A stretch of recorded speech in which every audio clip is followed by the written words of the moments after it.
तर श्री स्वामी समर्थ सर्वांना मैत्रिणींनो, आजचा माझा व्हिडिओ बनवण्याचा मुख्य उद्देश म्हणजे शिक्षण क्षेत्रासाठी किंवा शिक्षण क्षेत्रात बदल व्हावेत म्हणून सोनम वांचुक सर आणि अभिजित दिपके सर या दोघांनी मिळून जो लढा लढत आहे सध्याला, आणि त्याचं जे स्वरूप आहे ते संपूर्ण भारतभर सध्या पसरलेलं आहे.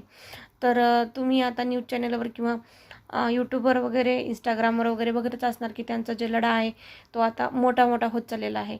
संकटं भरपूर त्यांच्याही वाट्याला येत आहेत. सध्याला शाई पीक होत आहे, कुठं त्यांना विरोध होत आहे, तर कुठं सोनम वांचुक सरांना हॉस्पिटलमध्ये जबरदस्ती घेऊन जात आहेत ही लोक. हे जे काही चाललं आहे तर हे म्हणजे खूप काही गोष्टी घडत आहेत सध्या आणि न्यूज चॅनलवर पण येत आहेत. पण त्यांचा नेमका लढा कशाबद्दल आहे तर शिक्षण क्षेत्रामध्ये पारदर्शकता आणण्यासाठी. नीट पेपर फुटी प्रकरण हे जे मागे झालेलं आहे, याच्या आधीही झालं असेल कदाचित, पण ते आपल्या सर्वांच्या समोर आलेलं नाही आहे मैत्रिणींनो. पण हे पेपर फुटी प्रकरण जे झालं त्याच्यामध्ये भरपूर विद्यार्थ्यांचं नुकसान झालेलं आहे. कारण की हे विद्यार्थी 2-2, 3-3 वर्षापासून मेहनत करत असतात, मेहनत घेत असतात. त्यांच्या आईवडिलांना आर्थिक संकटाचा सामना करूनही ते विद्यार्थ्यांना घडवत असतात.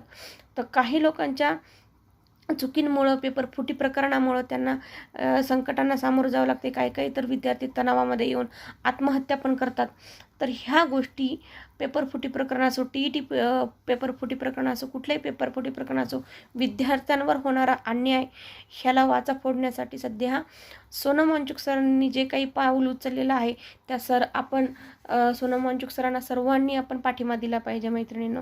का तर आपण जिथं जिल्ह्यात राहू, गावात राहू, खेड्यात राहू, आपली जर मुलं शिकत असतील तर आपल्या मुलांबरोबर कुठं अन्याय होत असेल तर आपल्या अन्यायाला कुठंतरी वाचा फोडायला पाहिजे, आपल्यालाही न्याय मिळायला पाहिजे.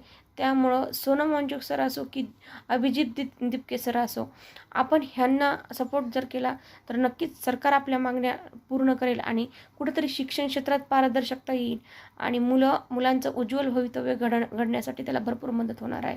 कारण की शिक्षण क्षेत्रामध्ये असंही नाही, खेडेगावातून मुलं आलेली असतात, TETचे पेपरचा अभ्यास त्यांचा चालू असतो, त्यांनाही भरपूर आर्थिक गोष्टींचा सामना करावा लागतो, लोकांची मेहनत असते.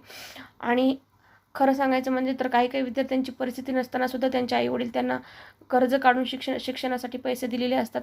पण हे पेपर फुटी प्रकरणामुळं खूप विद्यार्थ्यांचं नुकसान झालेलं आहे. तर ह्या अन्यायाविरुद्ध लढा सध्या सोनम वांचुक सरांचा चालू आहे. आपण सर्वांनी जर त्यांना पाठिंबा दिला तरच हे जे सरकार आहे तर या सरकारकडून आपल्या मागण्या पूर्ण होतील आणि आपल्या विद्यार्थ्यांचं जे जीवन आहे ते उज्ज्वलतेकडे जाईल आणि नक्कीच ह्याचा खूप चांगला परिणाम शिक्षण क्षेत्रावर येईल, म्हणजे पारदर्शकता शिक्षण क्षेत्रामध्ये येईल असं मला वाटते. तर श्री स्वामी समर्थ सर्वांना आणि सोनम वांचुक